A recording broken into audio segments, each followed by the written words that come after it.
On this side, I have the two gentlemen from Civic Economics, Matt Cunningham and Dan Houston. Some of you may have heard them yesterday. We released the new report, which they did, that focused on the national economic impact of Amazon. Stacy Mitchell, who I know most of you in this room know, has been the champion of the localism movement now for many years. And Joe Minicozzi, which some of you who you may not know but may have gotten to hear in the session we just did. Joe has done some incredibly fascinating work in Asheville and a bunch of other communities across the country, and ABA, having seen that a year ago, thought it really would be of value to get Joe to replicate that work, which he has done this past year in Durango, Colorado, and Joe just did a presentation about some data that he's going to share with you too. So, gentlemen, why don't I get you just to start, talk a little bit about your sense of how it is we move this debate to the new level and how it is we can use the data that you've created to help contribute to that dialogue. You want to start, Matt? Sure. The first phase of localism I see as it was mostly an educational phase. I think that we've made great strides in educating the public and some public officials about the importance of locally owned business and their contributions to tax base and just a functioning city or functioning retail space. And I think that the second phase has to be a little bit more rubber hitting the road of convincing these officials to actually make substantial changes in policy and not just say that they support locally owned business, because you'll never hear a politician say they don't support locally owned business, but what exactly are they doing? And I think that that's the next phase, is really getting the data, some of the stuff that Joe pointed out today, some of the studies that we've all done, and pointing that stuff out and making some real significant changes to policy as we move forward. Yeah, I think I'm not surprising, Matt and I think a lot alike. I think somehow to get public officials, elected officials, Joe was talking in his session, those of y'all who were there, about explaining to a public official why downtown, why urban fabric works, and why it's better in the long run for the entire community. Like Matt said, it's got to hit the road, and the zoning and development policies of a city really do have to be changed. And whether it's because, like, I moved to Tulsa, Oklahoma, one of the least progressive places you'll ever go, and our city is being changed radically by a small business owner who's now on city council and is able to explain to people why this matters, why downtown, why small business makes Tulsa a healthier, better place, and gives us a diversity and gives us some choices in what we do with our time and where we go, and raise tax revenue for the city. And if you guys can get your local officials to get it going forward, not just say it, but get it, and stop doing bad development, stop doing sprawl, stop requiring you to build boatloads of parking, start building a compact urban form place that is hospitable to small business and is good for your city in general. If you can get that to happen, that's the future. Well, thank you. I think the localism movement's really had a profound impact in a lot of ways over the last 10 years. There are lots of consumers out there who really identify with it and respond to it. I think the challenge now and the opportunity really is, how do we transform what has essentially been a consumer movement into a political movement? How do we think about all of your customers who really value what it is that you do, engaging them in a conversation about what does it mean to shift public policy in ways that can transform our economy. We're really at this populist moment in our politics nationally right now, and a lot of what's driving that is this the fact that people are really economically hurting a lot in this country. We've had this 30-plus year period of massive consolidation in the economy, in banking, and retail, and agribusiness. There was a story in the Wall Street Journal recently that said that over a third of our industries are now highly concentrated. That's their phrase. And we were sold this idea on the grounds that we were going to have more prosperity, that this was going to grow the economy, that we were going to have more jobs and better wages and more opportunity, and we have had anything but. The middle class has had stagnant wages. There are growing numbers of working poor. And I think we have to begin to connect the dots here. And in fact, there are economists right now, some of the stuff that I've been most interested in following in terms of economic research, who are connecting inequality, income inequality, and consolidation. There was a study that came out last year from 3 very prominent economists that found that countries where small and mid-sized businesses had actually retained their market share had not seen anywhere near the levels of income inequality that we have. So we really have to counter this notion that big business is the source of prosperity and begin to, so if we want to rebuild America's economy, small business are really, I think, central to that. I mean, I see the challenge of what we're going through is a little bit of shock and awe, that there's this consciousness that, well, that Stacy's work, that Civic Economics work have kind of brought into this. My role, I kind of see myself as almost like a storyteller, that how do you get this information so that people absorb it? You know, the last thing I'm going to do is kind of show up and have a conversation with somebody about zoning, although zoning is critically important. I mean, you all know this. When you talk with your friends and you start talking about really nerdy stuff about your downtown, like, let's talk about parking, and they just like walk away from you at a cocktail party. You know, it's, you need to find a way to communicate, that there's a way to reach people to get them to see the information. The information is there. There's, I mean, just the books that Stacy's written are just amazing. But how do you get people to understand that and without turning them off and to realize that they're part of that system? So I see the role of this, the movement kind of broadening, getting a wider audience. It's not the usual suspects that you'd expect to be at the local group. It's broader business groups, and I think that you've seen this, that there's almost role players that we get politically. That I'm wearing a suit and a tie. You know, it's just, I kind of see this as camouflage for having a conversation with people. And unfortunately, it's kind of come to that if you can get people to broaden that experience and see things deeper. The 4 of you have worked in lots of communities across the country, and I know you've got experience in places where things have worked and things have succeeded. Can you share with us some thoughts about places? Certainly Asheville is a place to start, but where else are there models that we can all be looking to of managing to have this debate and have this debate more successfully? There's lots of models out there. You know, a lot of it is just picking up the phone and calling another community. Oftentimes bringing somebody in. We brought Stacy to Asheville 10 years ago, and then again this past year. That oftentimes you'll find that you can't communicate within your own community. The saying, "The prophet is never in their hometown," kind of thing. So bring in another community, bring in a neighboring community that's done it. Find somebody down the road within a couple hours away and ask them about their experience. That you're not alone in this. There's a lot of places that are doing it. I mean, I can think of a million different examples of communities that are having this conversation and going about it their own way. And you will find that your community will have to be tailored to fit your community and your culture. Asheville is a very passive-aggressive kind of place, so we do it all with this sign on the windows that say "Support Local." We haven't adopted policies because we're kind of policy resistant in our town, so we do it with guilt. That works in our community. Well, one of the things that we try to do at the Institute for Local Self-Reliance is to lift up stories from around the country and to share them out, which we do through a monthly newsletter called the Hometown Advantage Bulletin. And some of the things that we've covered, you know, in the last year or two that I think are really great stories of communities that have done things differently. We did a story this year about, last year, about a group of neighbors, ultimately several hundred neighbors in Northeast Minneapolis who got together and pooled their money and formed a real estate cooperative. And they bought the kind of Main Street buildings that went through their neighborhood that had just been sitting empty.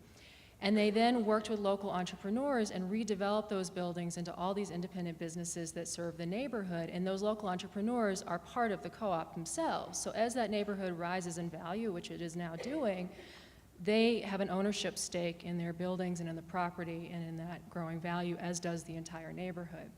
That story kind of went viral, and there are now half a dozen places that people are putting money on the table and forming real estate co-ops. We're tracking a number of other kinds of stories, community land trusts, for example, where communities are coming up with ways to own real estate and make sure that local businesses continue to have opportunities and are not priced out of the market. Some of the other examples that come to mind, I've been watching Arizona Local First, which is one of the largest local first organizations in the country. They have about 2,500 independent businesses as members. And they, you know, in a climate that's not always, a political climate that's not always receptive to messages about urbanism, for example, they have made huge impact. They passed changes to the building code recently that have allowed over 90 independent businesses to open in historic buildings that would not have been able to go in there before through their political advocacy. I think of places like Vermont, which is more small businesses as a share of its economy than any other state in the country. Part of the reason is that every time Vermont has a large-scale development, they do a fiscal and economic impact analysis. They actually say, what is this going to cost versus the benefits? So I think there are a lot of terrific examples out there of communities that have found ways through public policy to integrate these values and to really build a different kind of economy. And when you look at the results, you know, some of our research and the work of others, you can really see the outcomes are dramatically different in terms of job creation, tax revenue, overall prosperity, and health of the community.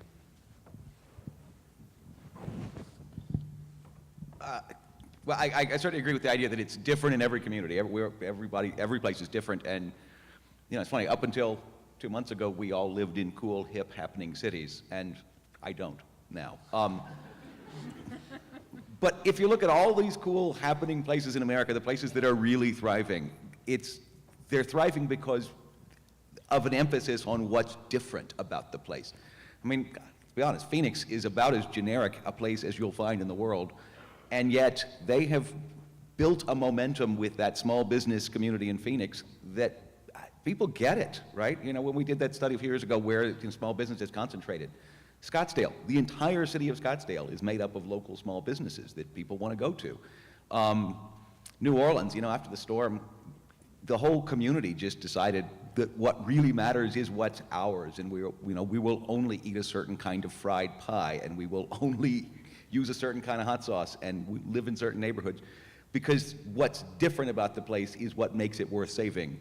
You know, 10, 20 years ago, Dallas and Houston and Atlanta were the kinds of cities that were really growing and thriving in America, and I think that's changed. I mean, look at the West Coast cities, you know, the Northwest cities.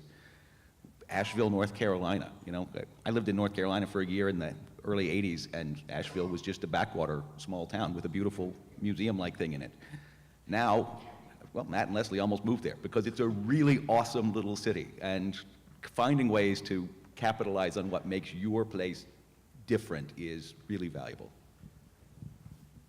Obviously, I echo everything that was said previously, but I think another strong tenet in the places that we've worked, two of the prominent ones that we worked in were Grand Rapids, Michigan, and my former neighborhood in Andersonville on the north side of Chicago. And one thing that they had in common is really strong leadership from the top, Ellen Shepard in Andersonville and Alyssa Hillary in Grand Rapids.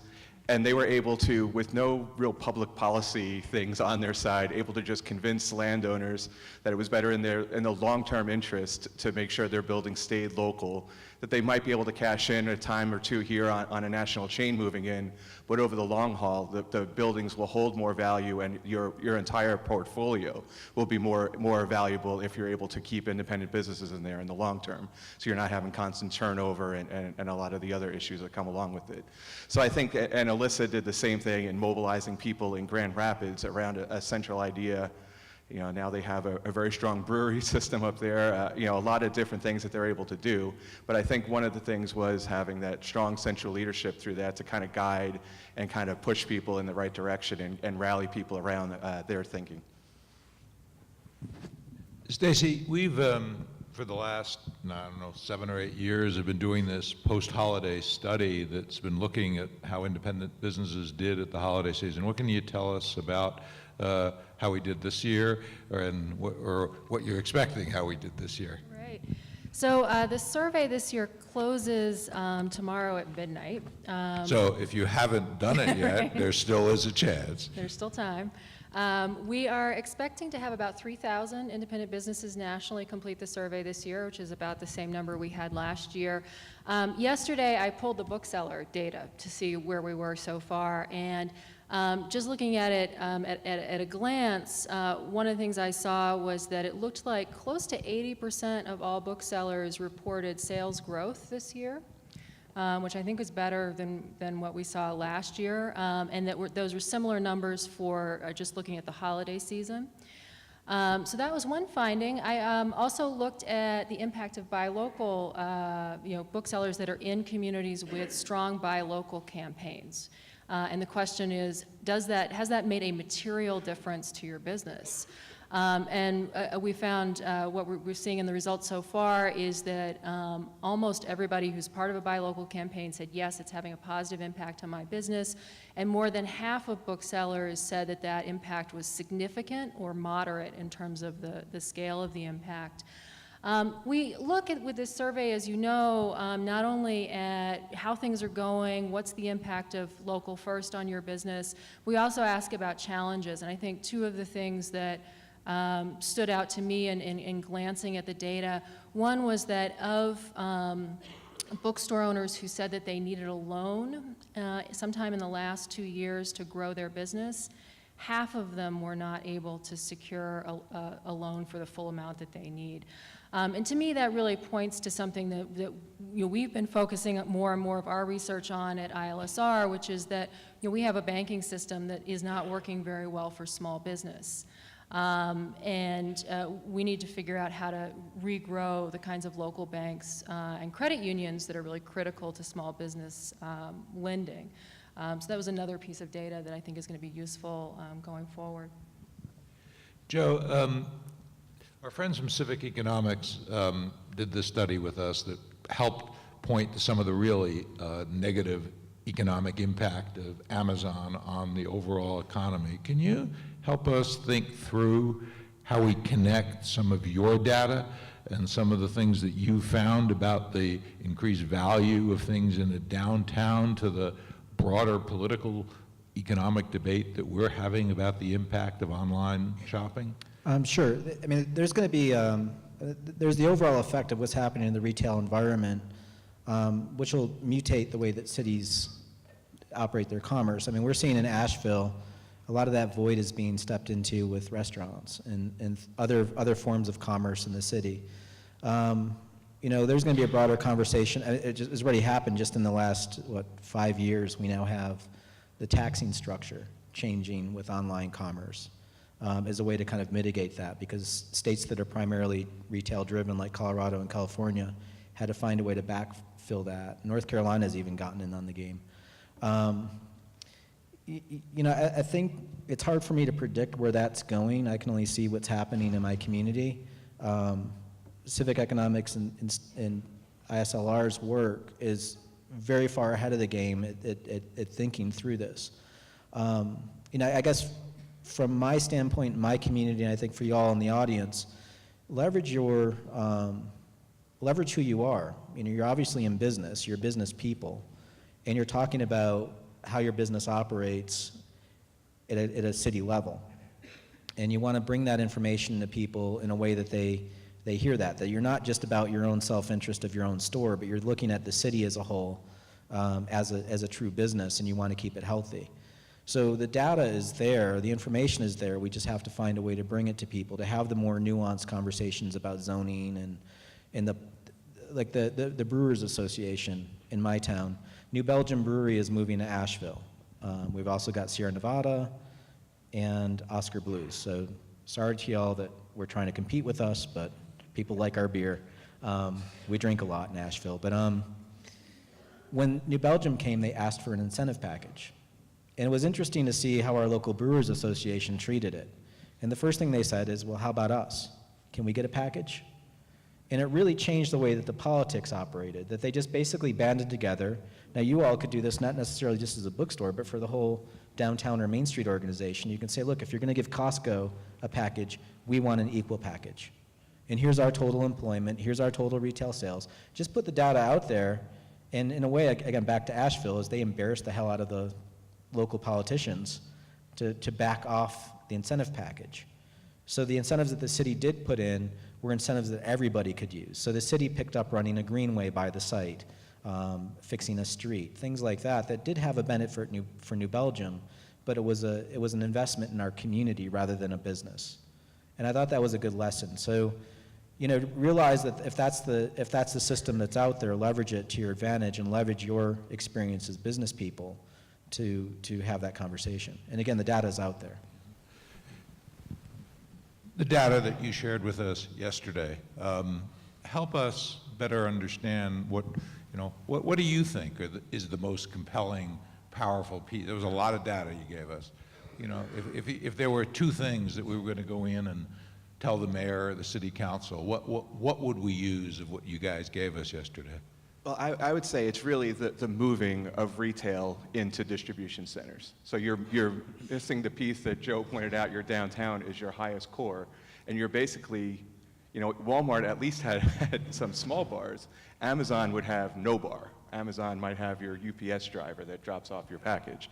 So I think that's the most significant, even beyond the fiscal impacts that go along with it, just the replacement of the retail into a distribution area, I think is the. And Amazon really is not even that big yet. They're still only I think the 8th largest retailer, but growing so much. Can you imagine what the effects are going to be like when they're number 2 or number 3? So the effects are compounding every year. It's not staying the same as it is right now. I think it's also important to remember that Amazon is just one. Stacy, you said you think they're about 20% of online retail sales. Jesus, I take all the numbers we have and multiply them by 5, and that's it. Those numbers are a year old, the ones we showed yesterday. So by now, multiply them by another 50% on top of that. I mean, we're talking enormous impacts, and in any given community, this is a lot of real estate that will not be occupied. And so building exactly the way we've been doing can't work anymore. And to the extent that online sales start to cannibalize even like just the stuff that you run by the Walgreens for on the way home, if that starts to get cannibalized, then that's every intersection in America. Every major intersection in America is going to lose a building. Or, you lose a third of those drugstores or whatever it is on the corner. The potential impact in terms of what we have in our communities is enormous. And like Matt said, I mean, it's big, ugly warehouse off the freeway. We really wanted to show some nice contrast pictures of an Amazon warehouse versus a normal place. It's hard to get pictures of an Amazon warehouse that you wouldn't know. You've seen them. It's concrete tilt-up box. So that move out of cities and into those boxes it's potentially pretty devastating, and we're just hopefully beginning the conversation about how to deal with it. Well, can I add to that real quickly? Because we did a study of Chattanooga, and they have an Amazon distribution center there. Its tax value was 0. So they gave the building essentially a tax break. They're paying 0 property taxes, and there's probably, 30 people working in this massive building or something. It's mostly robots moving stuff around. It's like y'all could look at your business. You probably got 30 people in a tiny little bookstore in the middle of downtown, and yet you're producing this spin-off effect for people to come to your bookstore but also walk to the coffee shop or walk to something else. That it's that spin-off effect that you're getting in your economy. And just when we presented and said, look, Amazon's 0 tax production, like people in the audience had no clue, and they were shocked by that. So, I mean, these are all going to be, part of it is this discovery process of seeing how the system works and being conscious of it and then putting the data out there. Stacy, you've outlined some public policy things that you think ought to be priorities in the immediate future. You want to talk a little bit about which ones you think we've got some possibility of moving forward on?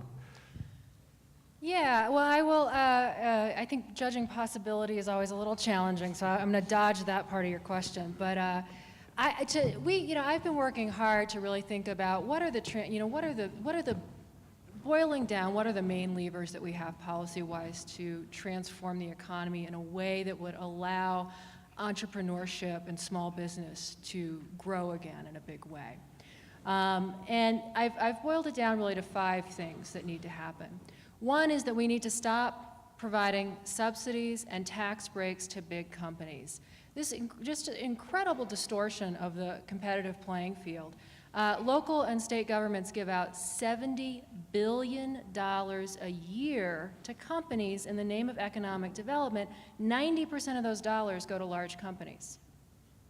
And there's study after study showing that this doesn't work. There was a study in the St. Louis Metro that found that over 20 years, counties and cities in the St. Louis Metro gave out $6 billion, mostly to big box retailers, mostly for shopping centers, and at the end of the day, they had no growth in retail jobs. Why? 600 locally owned businesses closed as a result of those subsidies. You know, we've got to get rid of that. We've got to get rid of tax loopholes. You know, 20 states in this country allow multi-state retailers to escape paying income taxes. Many of you are competing against companies where you're shouldering a higher state tax rate than they are. I think that that's scandalous, and I think we've got to be able to, we've got to speak out more about that, and we've got to engage customers in saying, you know what, I love independent businesses, and I don't think that the businesses that I value should be at a disadvantage in this economy. That's one piece. I think second is the banking piece, that we need to create a banking system that provides the kinds of loans that local businesses need. The Advocates for Independent Business, which is a coalition that the ABA is part of, along with other independent trade associations, weighed in on a measure this year to allow credit unions to do more small business lending. ILSR is involved in a number of advocacy efforts at the state and local level to really level the playing field for local banks, because that is the primary source of small business lending in this country. So that's the second piece. The third piece is that we need to revisit antitrust and anti-monopoly policies. And I think that there's a big conversation that's beginning to happen now about what we need to change in a big way at the federal level. But there are all kinds of more individual issues that we can grab hold of right now.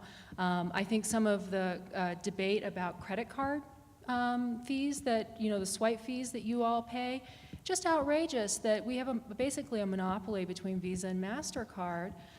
Europe doesn't allow this. In Europe, they cap those fees.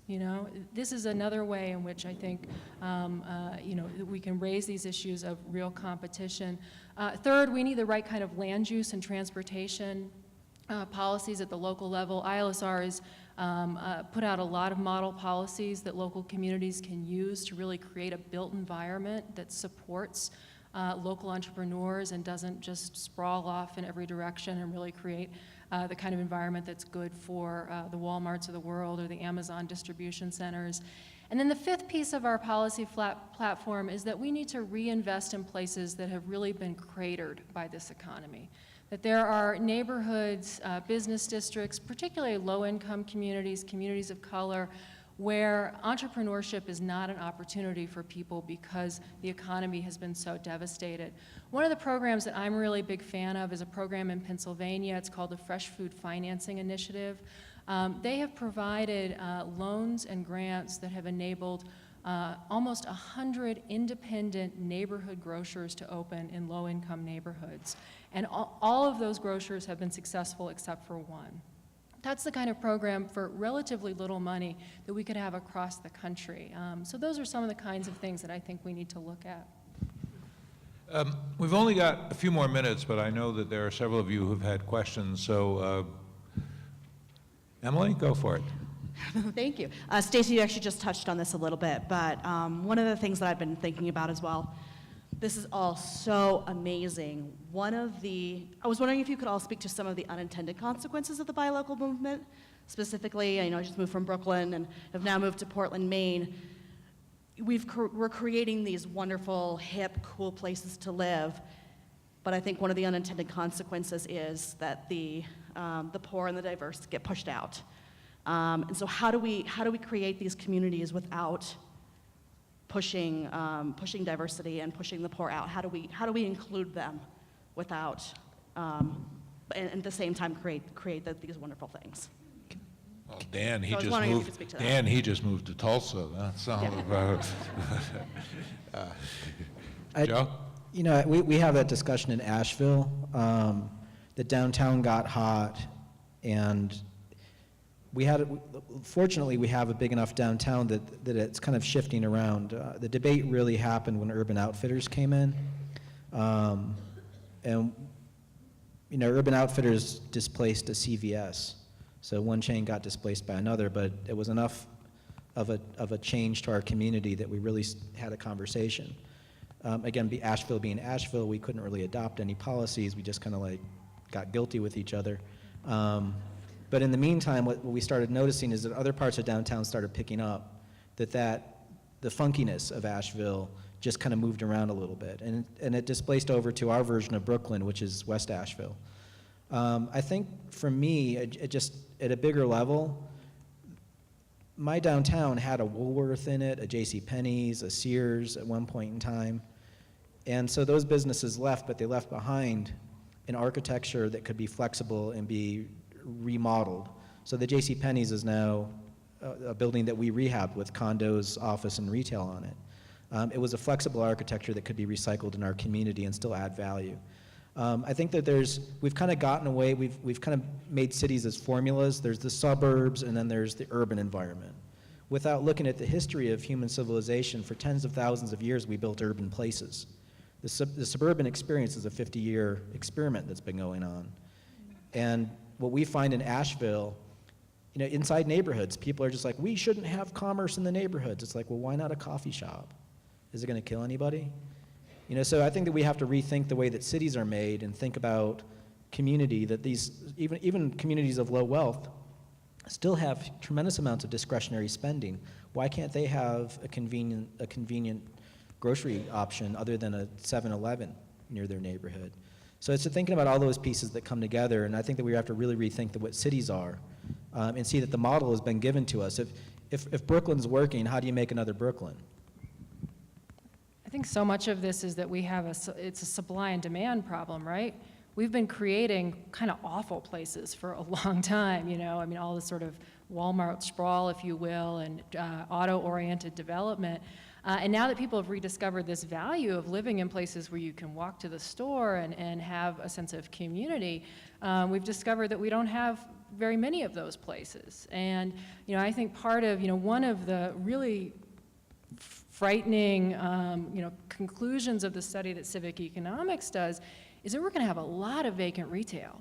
And a lot of it's going to be big box retail, right? It's going to be Walmarts and Targets because they way overbuilt. They don't have a value proposition that gives them really anything to stand on when it comes to Amazon. And when those things go vacant, we have to say to cities, this did not work.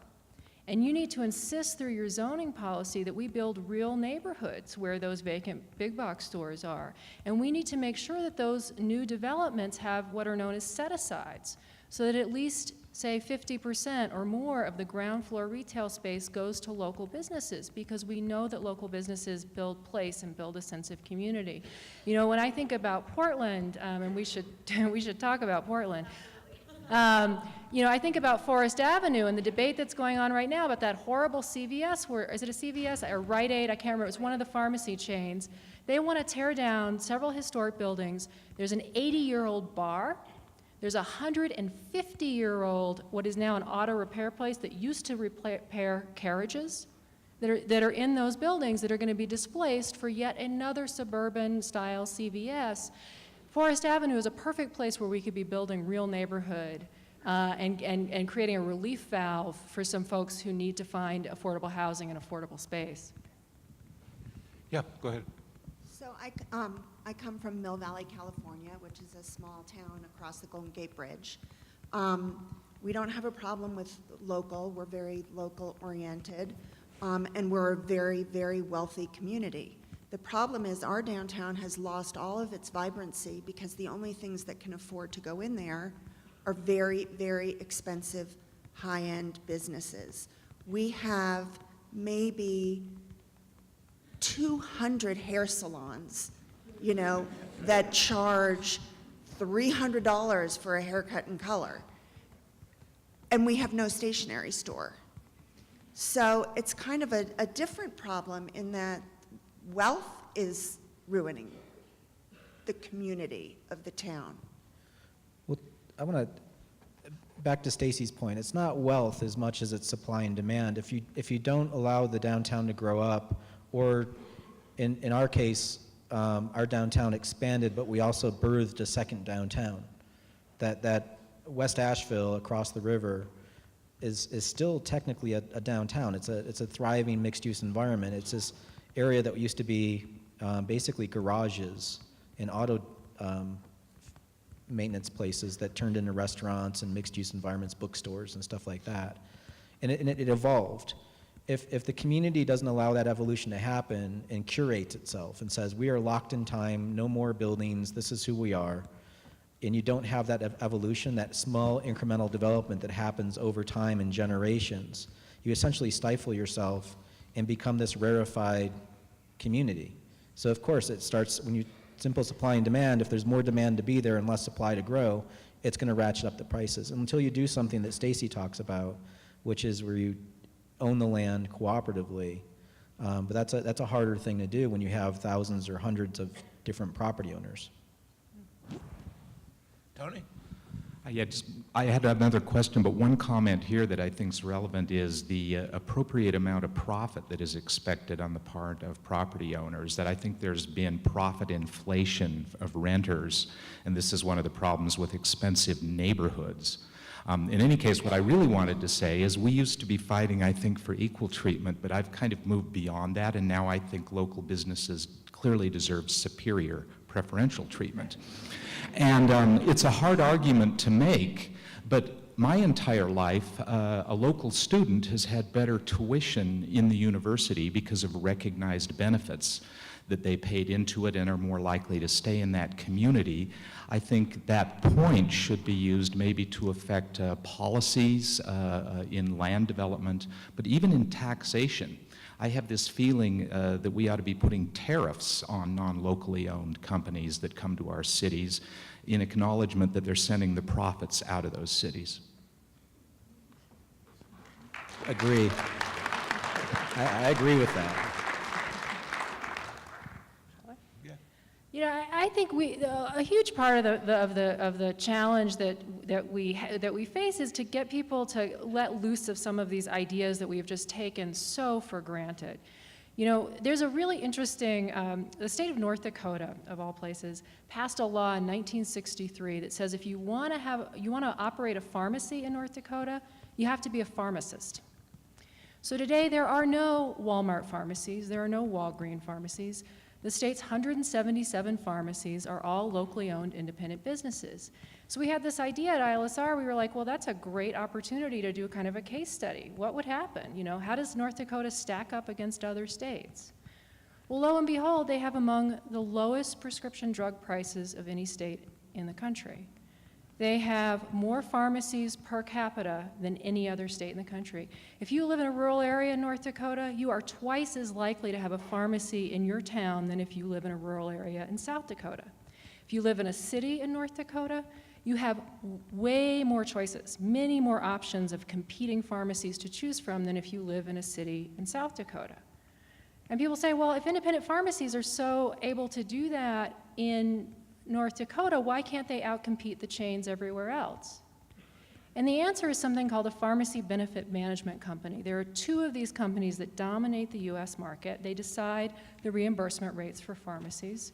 They own retail pharmacies. One of them is CVS Health. So you can imagine the kind of contracts and reimbursement rates that they give to independents, right? They say, you can either be out of the insurer's network or you can take a loss on every prescription you fill. Those are your two choices. So independents everywhere are struggling. That doesn't happen in North Dakota because the independents are the only game in town. They actually have leverage to negotiate a fair deal from these companies, right? So it's not that independent businesses can't compete. In many cases, our research and other research shows they're actually better at doing the things that we need them to do than the chains and the big businesses are. It's that the game is rigged. And I just think, you know, to your point, that's the kind of research and information that we need to really change people's thinking about these old assumptions that we have ingrained that we just go around assuming are true. Bigger is cheaper, right? Bigger is better for the economy. And in fact, if you look even, you know, scratch the surface of those ideas, that is just not the case. Are we done, Dan? Yeah. We'll take one more. Go ahead.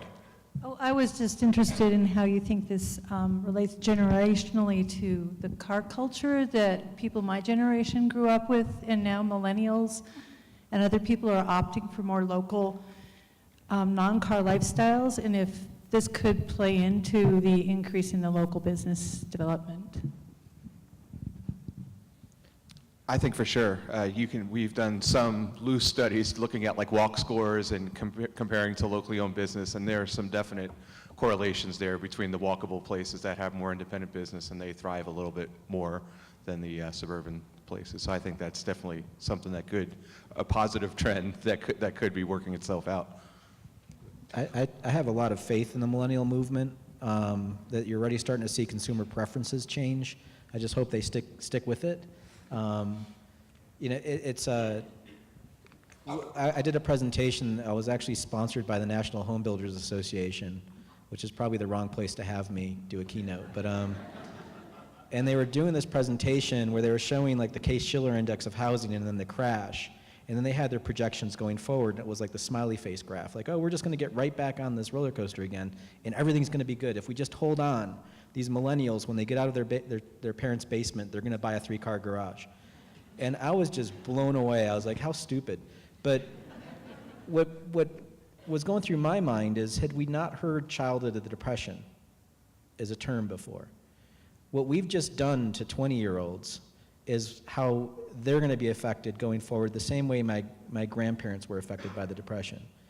And I think that we're going to see a lot of tremors in the system. We're already seeing it. And I don't know, I can't predict the future. I'm not even going to bother trying. But I think that we're going to see that happening. The data that you all are experiencing and the studies that you're doing are showing some of that. And I'm hopeful. I think that there's going to be a lot of change in our country. Well, thank you, Joe, Stacy, Dan, Matt. I can assure you that ABA will continue to further this discussion. There's a lot to do, but I think we've now got you're armed with some ammunition to go home and help fight the fight. So thank you again, and the lunch back in the main room at 11:45.